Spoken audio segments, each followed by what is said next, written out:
Welcome to the Animas Roundtable. Today, I am delighted to be speaking with Salma Shah, Saima and Bob Singha. These are all people that I have met with, conversed with, joked with over the years as I've trained as a coach and worked as a coach, attending coaching industry events. And I brought them together to explore this idea of diversity in coaching. Often during events, we've kind of looked around and said, where is everybody?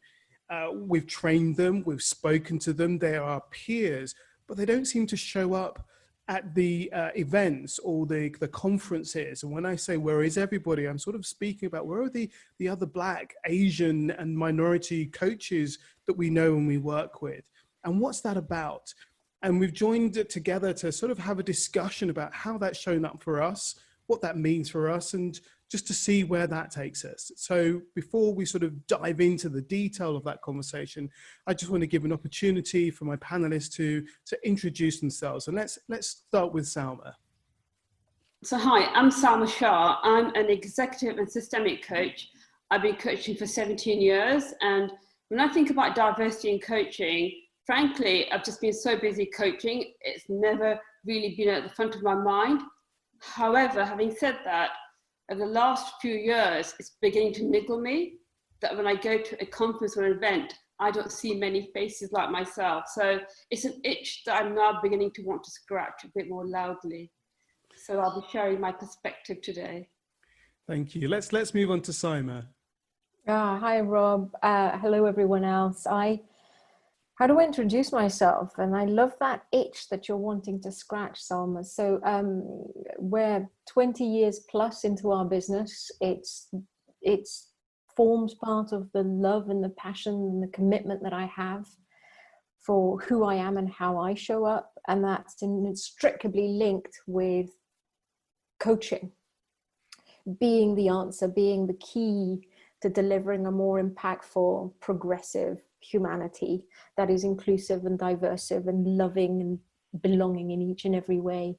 In the context of what I do when I'm not engaged in a conversation with you, I coach, I train, I mentor, I lead in various forms and guises with senior leaders here in the UK as well as around other parts of the world. Lovely, thank you for that. And Bob, some space for you.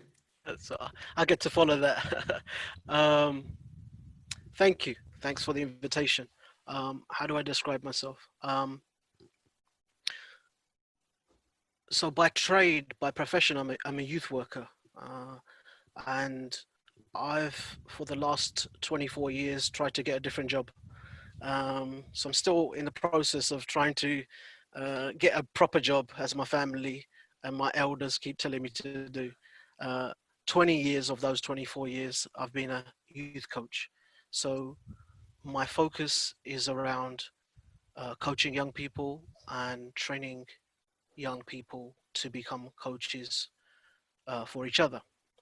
More recently, my work has focused around vulnerable young people who have been vulnerable to being groomed into serious youth violence, sexual exploitation, and various other quite dangerous things.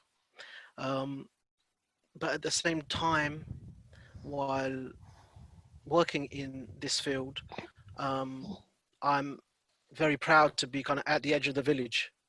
So I'm at the edge of the village of the coaching field, the village, and at the edge of the village of being in the youth work tribe too. But being at the edge of the village allows me to be able to see the other tribes and what the other villages are going on, what's happening in the other villages. So yeah, I think I describe myself as quite a reluctant coach. I've tried to do other things, but I'm not allowed. So I get to do this. I think I'll do this for a couple of more years, 10 years more, and then go off into the sunset with my wife to Shimla. I promised her. I'm really happy to be here, even before it starts. I think it's like, I was doing my kind of a bit of research just before I came onto this call. And I just wanted to say from the very beginning that my career and now is full of conversations with inspirational people. So this is another an example of that. So thanks, Robert, for organizing this. Thank you. Thank you so much. And thank you all for being here and part of this conversation. And I guess also thank you all for being part of the germination of this conversation. I remember Saima, I don't know, was it 5 years ago? We were in a coffee shop in Victoria having a discussion about, well, what do we do about this? And how might we do something about this? And then getting sidetracked and railroaded by life, and it just kind of disappearing off our roadmap. And then, you know, Salma, you and I recently also kind of going, there's something interesting going on when you look at the coaching industry. I think we were at a coaching conference and just kind of going, what is this that's happening here?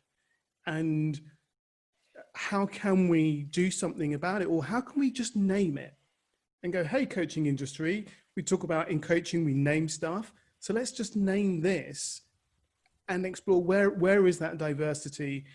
How do we bring that diversity in? How do we challenge non-diversity? And as I'm saying that, I think about the work that Bob does as a coach and a mentor. And I guess he's also a role model for people to kind of go, hey, I'm doing this, I'm in this space, you can do this too.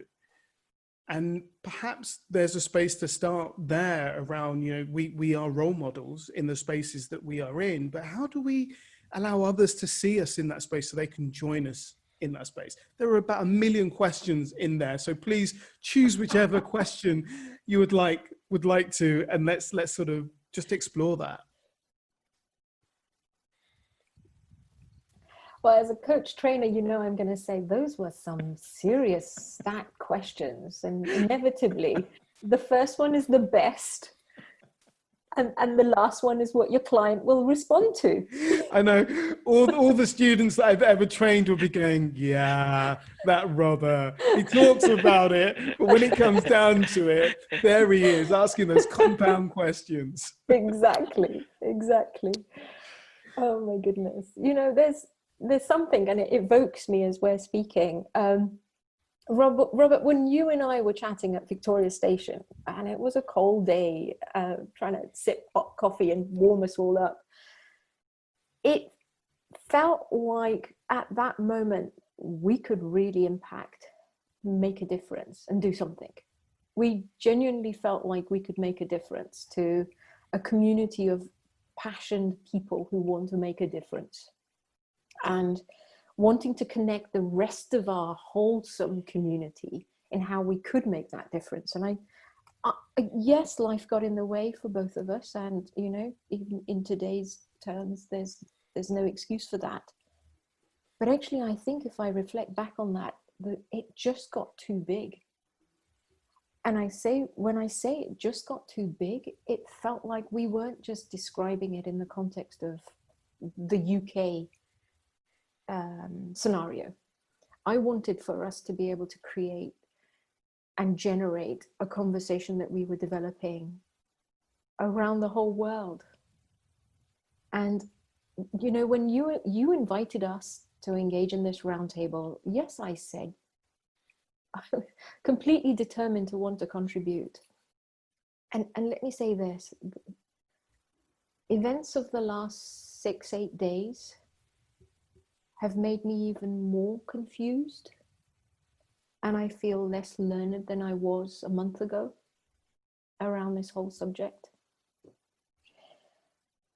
And maybe this great pause that we all find ourselves in right now is an opportunity for us to recalibrate what really matters to us. We've been having this age-old conversation. I was fortunate enough to be engaged in a conversation around some senior coaching execs in Africa, Pan-African coaching conversation. And the one thing that stood out from that conversation was, how can we change Africa Matters? Let's make make Africa count. And over again, what I was noticing is that the only thing that happened was our elders showed up in these conversations. And as our cultures and our communities have embedded in us, when our elders show up, you know what we're going to do. Bob, you were just describing some of those elders wanting you to do something different for yourself. Is it gives the dynamic, agile, innovative, creative, curious conversation no space. Because some of us become so respectful in wanting to adhere to our embedded cultures and not grow into the space of this field. And I know I'm properly going off track, by the way, from what you intended, Robert, but let me just share that with you as a beginning piece and introduce Bob and Salma into the dialogue too. I want to pull Bob into this here, because you talked about the elders and how we can become respectful to those elders. And I know Bob has pushed against the elders and also sits kind of on the edges of tribes. And I'm just curious about, you know, what does that mean for him in terms of diversity in this coaching world? Sure, I'd love to be able to contribute to that. I think that there's an interesting process, an insight that I had throughout my journey, which was about generations of elders. So ancestral, when we talk about what coaching is, what it means to Black and ethnic minority generations. There's an immigrant elders. So my father, who came to this country in 1964, and then later on got married, and my mum came here. His young wife was here. They grew a family, and they kind of got locked in the kind of 1960s, and they had a kind of, well, listen, this is all well and good that you want to do stuff that you want to enjoy, but if they had a worldview, or my dad definitely had a worldview of kind of like, you got to do a job as well. So you're right, in many ways, had a kind of resistance to kind of, how come we have to do this? And, you know, I have to kind of make this into my hobby. I found my mum only probably about 7-8 years ago at a Punjabi wedding, and one of the aunties was saying, you know, is that Bob? I was like, what does he do? And she said, oh, computers. And I was like, computers? And I was thinking, I had a little bit of, you know, I had a bit of sympathy with my mum, because like explaining what is coaching, so I didn't expect her to say he's a master youth coach, because my auntie would be going, so what, he doesn't have a real job? And so this resistance with this kind of this section of elders. So what I've done is I've kind of taken it back 100 years even more. That sounds a bit strange, but I have an ancestry of people that used to sit in circles and have conversations, meaningful, powerful, potentially transformative conversations. I mean, they didn't call it coaching, but in the days before internet and satellite TV, people used to speak to each other. And there were some people in the villages that knew the luxury, knew how to facilitate a conversation. And so that eldership, that ancestry, is something that I engage with a lot. This is not a new thing. This might be a new thing, or maybe something to be resistant to if you've moved to a different country and you need to establish a base, you know, that the things that come with being an immigrant, or a second generation, third generation immigrant. But if we go 3 or 4 generations before that, then kind of what we're doing is a very familiar, in fact, at the essence of most of our cultures. Interesting stuff there. Interesting. I like that idea of going beyond the elders of now and back into history. There's something very philosophical about that allows me to go, there's a richness that we can pull from and bring to our now to help inform us around what we do and how we do it and how we move forward with that. So I'm just going to kind of hold that for a moment and just kind of invite Salma into the conversation. Yeah, so I just get really curious because when I look at the online space and I look at what I would describe as professional coaches and people who call themselves coaches, and I think there is a difference. Often there's more diversity in the non-professional audience who call themselves coaches. So my curiosity is, why do we not have more diversity in the professional coaching space that have gone through programs and coach training providers and have gone through that process of learning how to do it? And I get curious about that. And for a long time, I've just kept my head down and got on with it. But I feel that if we ask the people who have made those career choices, and to me, coaching was a second career. And when I first started, I'd have my family say to me, well, it's just having a cup of tea and a chat with someone, really, isn't it? I'd be like, anyway, so years later, when they get their own coaches at work, they say, oh, now we know what you do. And they give me this look of, wow, okay, that's what you do. And I believe that, we, the ones who have made coaching as a professional choice, it doesn't have to be a first profession. I think if it's a second, third profession, you bring another lens to the work that you're doing, another depth to it. I believe our voice needs to be heard, because if we're not speaking up about the diversity issue, then who will? Because nobody else is going to do it for us. So if we want to attract more professional, diverse coaches, and diversity can mean not just race and culture, but social class, millennials who become proper qualified coaches, because this is a profession. So I just feel we need to speak louder about the professionalism around this industry. It's really interesting you talk about the professionalism. I'm doing a little bit of research at the moment around therapists that have become coaches and their transition around that.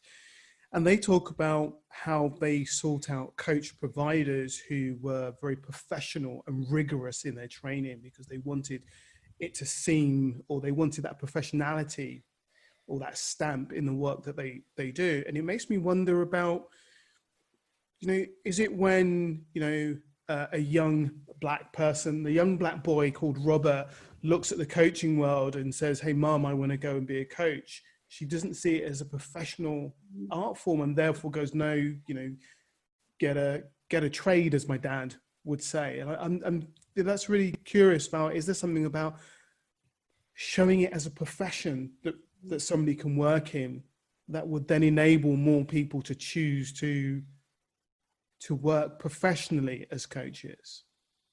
I guess also with coaching, there's no career path.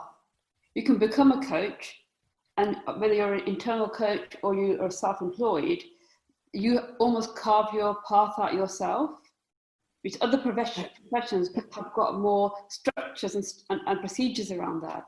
So I guess, if you're from an immigrant family where, you're looking for security, as Bob was suggesting, it's a lot more scary.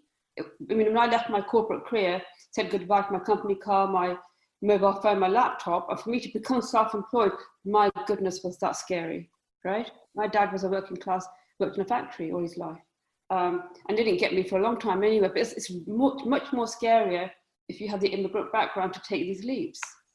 So one of the challenges of this sector, and I think it's why it attracts a certain kind of person to it more, because they have the structure around them to support them in making those leaps into this career.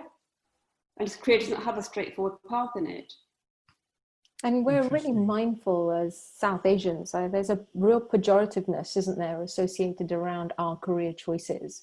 If we're not heading to be a doctor, an engineer, an accountant, or working, in civil service, then we have truly failed. If we're not a lawyer and an accountant, we have properly failed. So there's that as an embedded trait of what our families used to want from us. And I came through that channel. Until I realized when I was 22, 23, when I realized I had choice of what I wanted to do. Actually, that's the role my mother wants me to play in life, and it's not bringing me any joy. And so when I make this choice, coaching is, I don't think, a first choice career for anybody. I think most folks come around it as a second wave.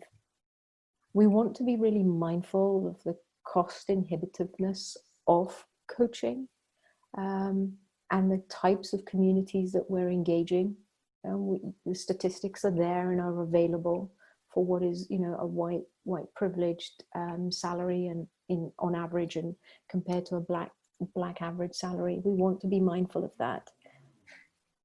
I think, and I'm connected to kind of global coaching community. I do see diversity in coaching around the rest of the world.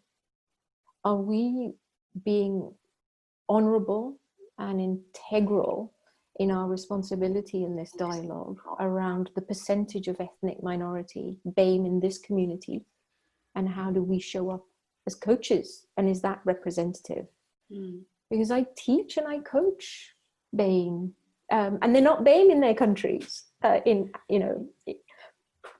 So this is something that's really, that was part of my thinking, was this idea that I teach this, and I teach it to people of color and of different class, and from different backgrounds and from different families. But yet when I attend events, those people aren't there. And there's something for me about that goes, so where are they? I remember having a conversation and saying, is there a Black coaches group that I'm just not aware of, where they're all sat doing some really interesting work, and they're going, why isn't Robert here? And it just made me go, what happens for them as a group? Because I recognize around the world there are different groups, and they are not the minority in their own country. But there's something really interesting about here in the UK, and maybe I'm very London centric about this, that I go to events and I don't see people, but I know people, but they're not there. And I go, what's that about? And what's happening in our coaching industry that allows that to exist? And I guess part of my conversation here is not what do we do about it, the four of us, but what do we do about it as a coaching profession that begins to challenge and shape that and move that? And a sense of responsibility from us as schools. There's a belonging. We join these fancy clubs because we want to belong to them. We like the indulgence of the label that they give us, and what that means, and how it aligns to our own values and principles of how we want to choose to live. I do know, and I do believe that. Oh, and if there is a BAME coaching club, Robert, I too am not part of it. So let's just start one up right now. let's just do it. We could become co-founding partners. There is a concern that if they're not showing up in those environments that you're describing, Robert, then where are they? Where is their voice being given space? And where is the responsibility as matured sage coaches in this community? What is our accountability for creating some of those voices to be heard within the UK, within London? I just want to share a tiny bit of my experiences as a coach. 99.5% of my client base is white.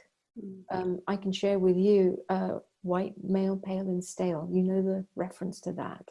In fact, one or two of my own clients are owning it and carrying it, and actively ask the question, now how would I think about this if I wasn't male, pale and stale? So I'm grateful to those, if for them thinking in that way. But I'm privileged because what I am able to bring is a completely different type of thinking to how they might have engaged in a problem, in solving a people issue, as in their boards, in their senior teams. But here's our challenge. If we are feeling that we need to bring expertise, and we need to look good, and we need to be right. Because as Salma, you describe it, it's having a chat over a cup of tea. No, my family describe it Yeah. that way. Yeah, excuse me. Yeah, you know, and Bob, your mother describes it as you're in computers because she can't quite bring herself to share it in this context. Then maybe we start to advocate it's completely okay, because fundamentally what we're doing is one of the oldest tricks in the whole of humanity, and that's just one person connecting and talking to another. What, you know, where's the wrong in that, or the disgrace in that? And for me, the indulgence and the privilege of being paid handsomely for that. Yeah, there's something about, you know, sharing what it is that we do and the skill behind what we do and the history and philosophy with what we do, so that others can see themselves in that. Because I think when I think about theatre and my sort of journey through theatre, when Bob was saying, you know, you shouldn't do that, go and get a proper job. When going into coaching, I'd already had that going into theatre. So then going into coaching, it was like, well, he's doing another non-proper job, so it's okay. That's what Robert does.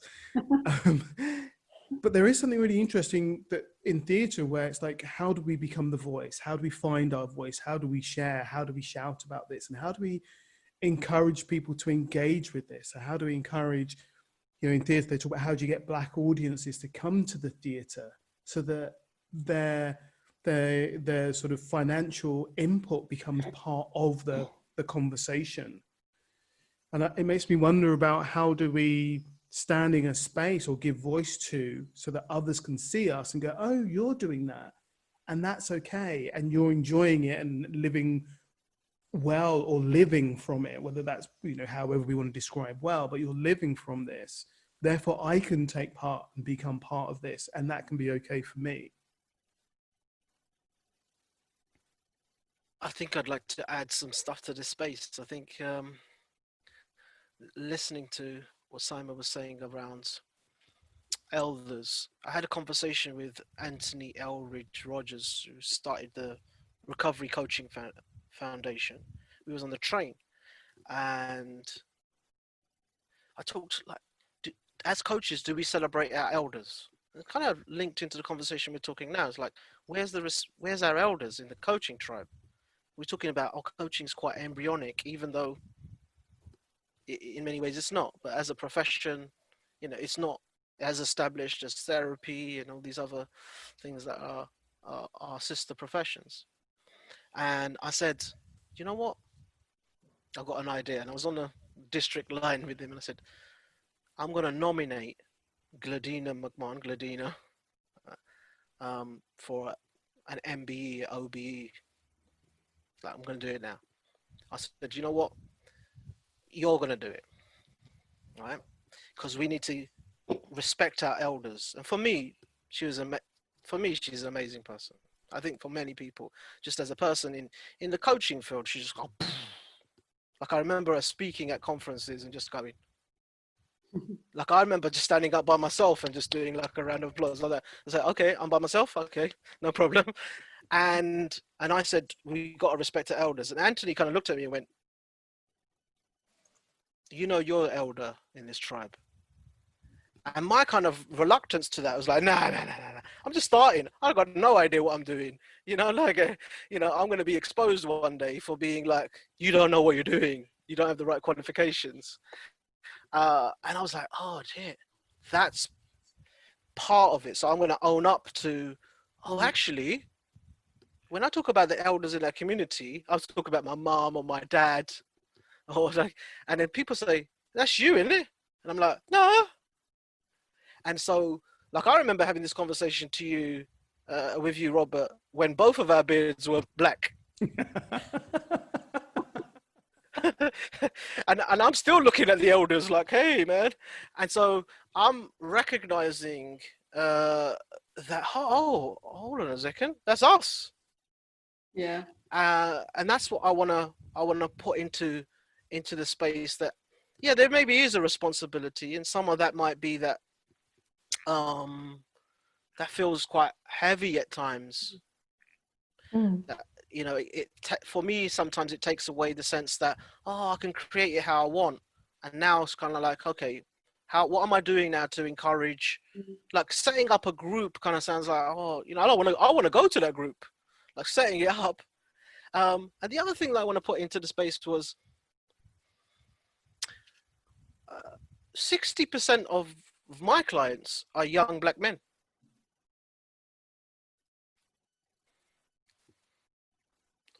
Often young men, young children who are being excluded from school, or have got into some challenge where, you know, they might be involved in the criminal justice system. They might be being groomed into some violence or gangs, or grooming others into that. And so to coaching in that context is a kind of weird, it's already like, what's this about? Not like a cup of tea. It's like, what's going on? Like, what's going to happen? And so what I find myself talking about is, so what do you do at the moment when you got a challenge or an aspiration or a goal or like something that you want to do? And often they start off with the kind of YouTube and we do this, but at essence, I don't think it's something that we need to do. Or let me own it. I don't think it's many things that I need to do. It's things that I need to remember. And so they go, yeah, actually, I get together with my mates, or actually one friend, and I have a conversation. And I'm like, yeah, like that. You want some of that? Or do you want to have some training to get better at that? And they say, all right, because it's in a framework that is more understandable, rather than it's like a social worker, or it's like a therapist, or it's like a consultant. It's kind of like, it's like that. When we do group coaching, we talk about the Ubuntu circle, the African Ubuntu circle. And people like, so, or the Panchayat. So like in Punjab, I've just come back from Punjab. Oh, not just come back, but lockdown's done. I came back in January, but it seems like I just came back. And was in my ancestral village, and they still went to the Panchayat. And there was people sitting around, and they would say, okay, we've got this problem. We're going to have a conversation about it. And I wanted to say, this is coaching. Hey, this is coaching. This is what I do over there in London. And so putting it in a framework of understanding, a framework which is familiar, is part of that. And the third thing that I wanted to introduce was institutional racism of some of the coaching schools and bodies, sometimes unconscious, which is not welcome. It's like, we've got our gang over here, we've just managed to do it. Your kind of nice flavor is at 2 o'clock, at 3 o'clock, get your bag, mate, because we've got our stuff going on here. And so I was like, oh, this is a bit, but you know, I got a different sense of humor, because I kind of like that stuff. Like, hey, I've come to where I'm not invited. So, you know, it's about calling that out. I kind of resonated when we said it's about calling that out. Sometimes when someone says, yeah, it's £5,000 up front for this course, and also you got to come on this time, and you got to come this time, and there's no food, you got to eat sandwiches. I'm like, I don't eat sandwiches. So sometimes you have to call out that is a framework that doesn't fit with me. That was a bit of a ramble. Should have said that a little bit better, but. Well, there's some things in there that really, I found really interesting. One of them about the frameworks that we create. And so what might be a necessary framework that allows more diversity within organizations, or what's a framework in organizations like a training source like Animas that allows people into it? What's that? And there's also something about that familiar. How do we make what we do feel familiar, so people go, oh, it's that. I get that. I can, because in my mind right now, there's this toying around with this idea of how do I talk about coaching from a tribal perspective So people can go, oh, I get that. I know what that is. I can come and be part of that because I understand that in some intrinsic sense within my being. What are those sorts of things that might be useful to be brought into the coaching spaces so people can then join those spaces? There's a conversation there, isn't there? Bias, conscious and unconscious bias. I'd be remiss, Robert, I don't know how much longer we have in this roundtable conversation, but I'd be remiss not to say, and Bob, what you're saying just triggers me to say I'm a member of ACTO. In fact, the virtual conference is happening next week. And a few years back, ACTO, Association of Coach Training Organizations. A few years ago, we made a stand. We created at the conference a stand. And if I may, if you'll give me liberty to read out just the first para, nothing else, just the first para. ACTO is committed to creating diversity, equity, inclusion, and belonging in the coaching profession through calling forth, honoring, and inviting the uniqueness of all individuals and diverse life experiences. We took a stance on EDI, on equity, diversity, and inclusion. And it is not my experience, Bob, that coach training schools are making choices, conscious or unconscious, for how we welcome.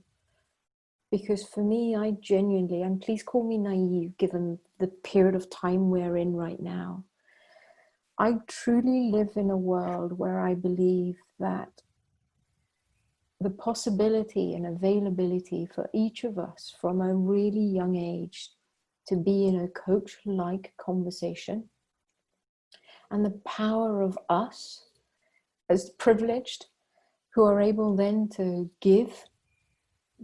giving in a gift of giving in some way, the opportunity of coaching to every individual in this world.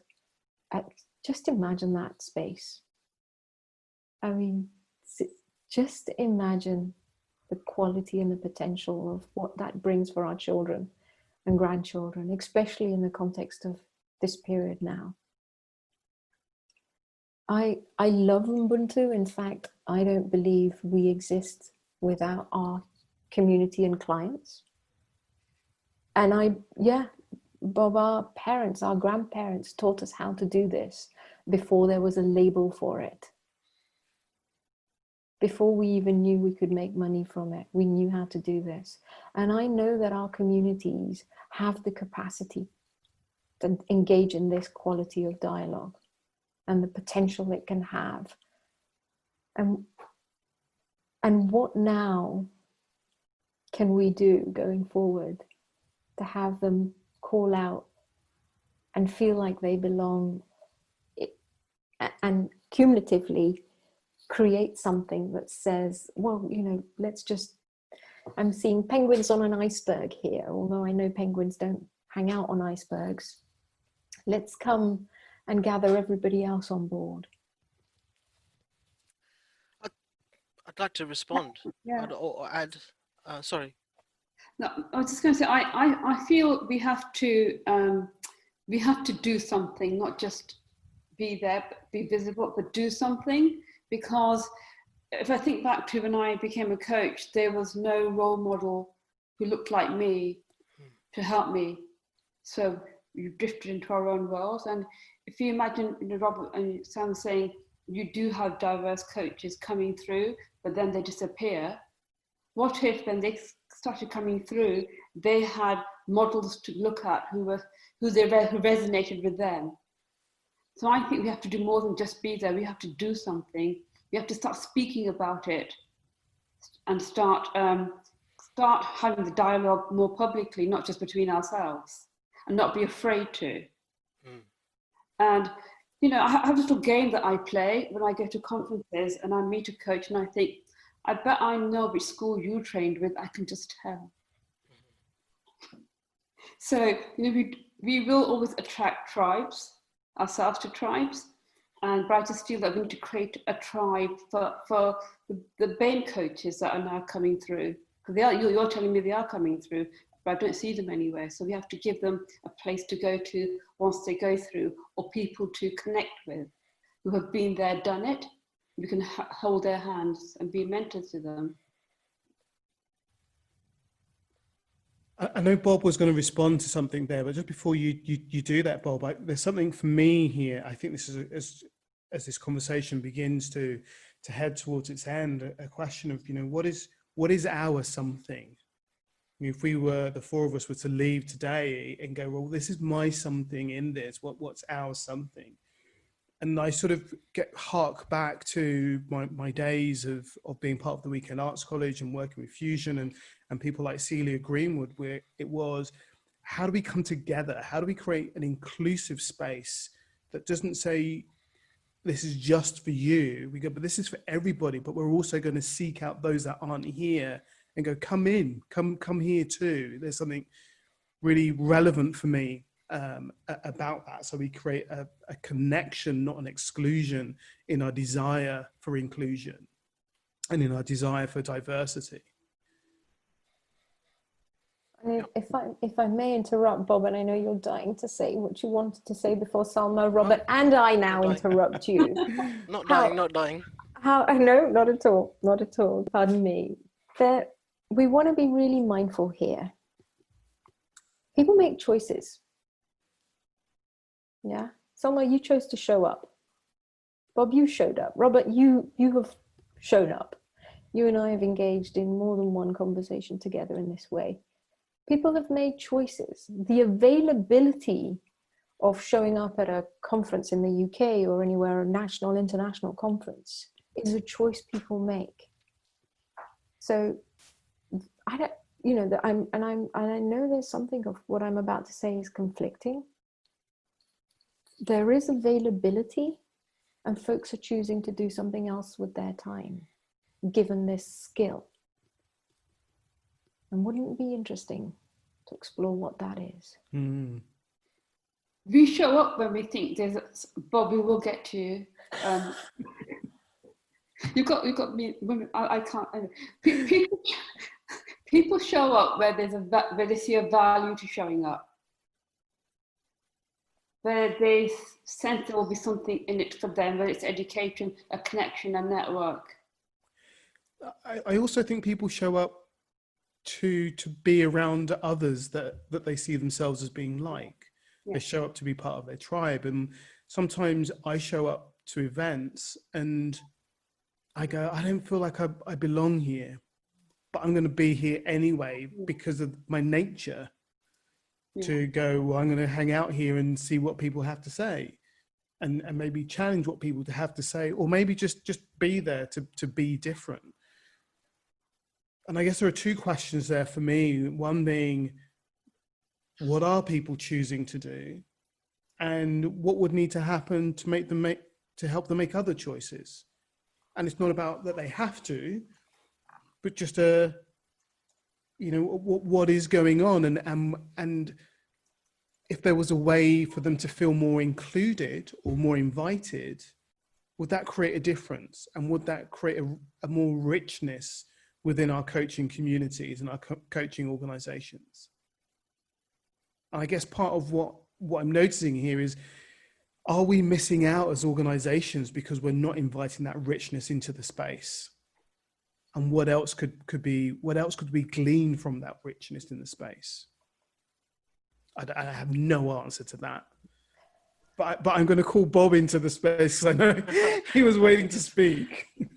I think that it's I have a sense of gratitude because I think that having this conversation is part of what we're talking about. I mean, so someone's like, what can we do? This is what we can do. So without any sort of judgment, I think that I want to own this myself. This is an insight I have. So rather than kind of calling out staff and organizations, you know, I lead certain organizations, so I'm as much guilty of this as anyone else.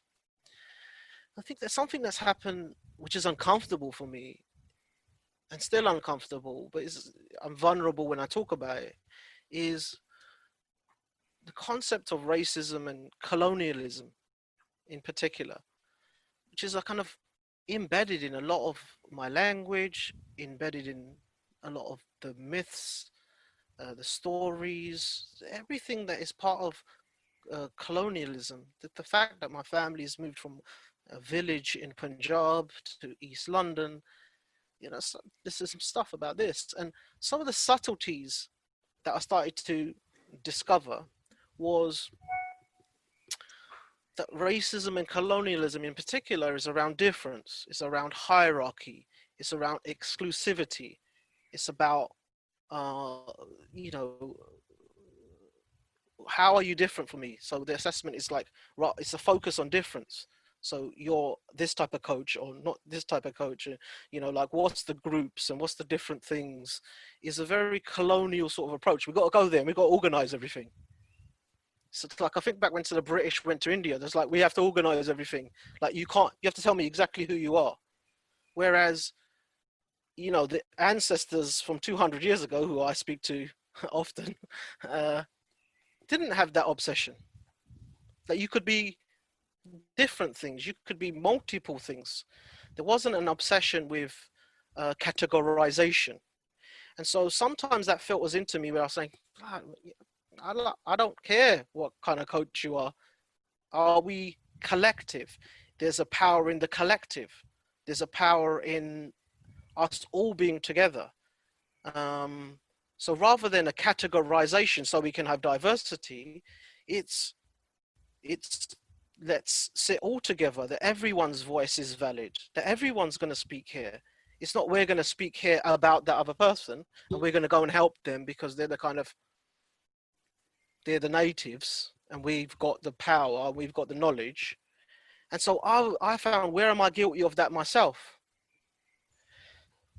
Of course I'm going to be guilty of it because I've got generations of training me that this is what you're supposed to be doing. And so when I look at it, I did a speech many, many years ago about, we don't have an outreach service. I used to set up young people's youth support services. And I said, we're not going to call it an outreach team, where there were youth workers, they would go out into the community and they would take their service out and they would go and find these outreach workers. And there was this concept of hard to reach young people or hard to reach BME coaches. And I'm like, they're not hard to reach. You're hard to reach. There's a concept of hard to reach services. If you're in that service, if you're in that community, if you're one of these hard to reach young people, you look around, they're not hard to reach. That's hard to reach. And so the concept of in reach, the concept of hard to reach services, I don't think that we need to invite BME coaches. I think we need to go to the BME coaches, like what we've just discussed. Like, that's already happening. There is coaching going on, and they are Black and ethnic minority coaches. Because they're not potentially at the current what it looks like, doesn't mean it's not going on. They might not even be calling themselves coaches.